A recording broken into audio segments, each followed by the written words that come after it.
My name's Nick. I was diagnosed with acute myeloid leukemia at the age of 29. Prior to the diagnosis, I was a very active, kind of healthy person, 29-year-old. Thought I was invincible, very healthy, eating healthy, keeping active, and yeah, it was a real shock to get diagnosed in that way. My instant thought was, how is my daughter going to react, and how is she going to be looked after? How long am I going to have to be away for? What impact is it going to have on her? And it was difficult because we made the decision at the time, being a 2.5-year-old, not to bring her into the hospital, specifically in the cancer ward where there's a lot of immunosuppressed people.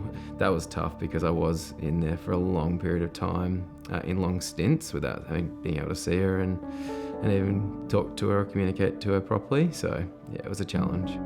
Initially, it was just IV chemo. Then they detected that there were some leukemic cells within my spinal fluid. The recommendation from the oncology team was to do a bone marrow transplant.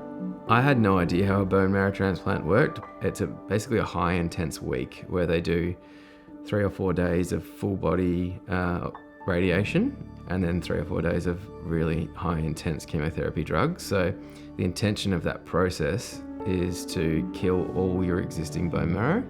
The way that I felt during that process, it was probably the most difficult thing I've done. Like, you just feel so drained, you feel like you've got no energy.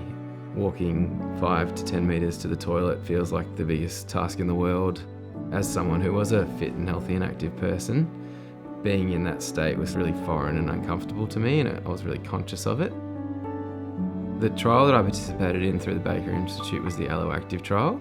Part of the trial was also looking at the side effects of chemotherapy. So obviously chemotherapy is something that they give you to help you and to get rid of your cancer cells, but there are also negative impacts it can have on your body, like how it can impact your cardiovascular system, it can impact your bone density, it can impact lots of different areas of your body, which they advise you of at the time, but the risks obviously are outweighed by the rewards. But I think part of the Baker Institute trial was to try and also see the effects of physical activity on reducing those impacts on the cardiac system as well.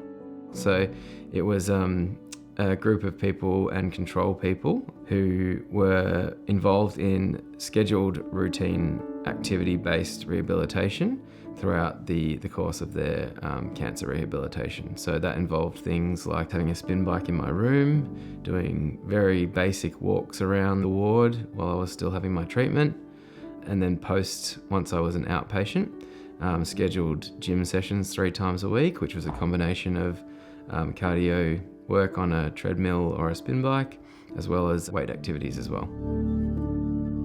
Having that ability to have an active role in your recovery and actually being active, and having that ability to have some control over your actual rehabilitation, and it was a really, really important thing for me. It really kind of supercharged the start of my recovery, and I think I wouldn't have recovered as fast or potentially even as well without it. So I think I'm very grateful to be part of the trial. Life for me right now is pretty great. Like, I feel really good, feel really healthy. I'm able to do all the things that I've wanted to do and was doing prior to my treatment. I feel very lucky and grateful to be in the position I'm in, and I don't take things for granted, that's for sure.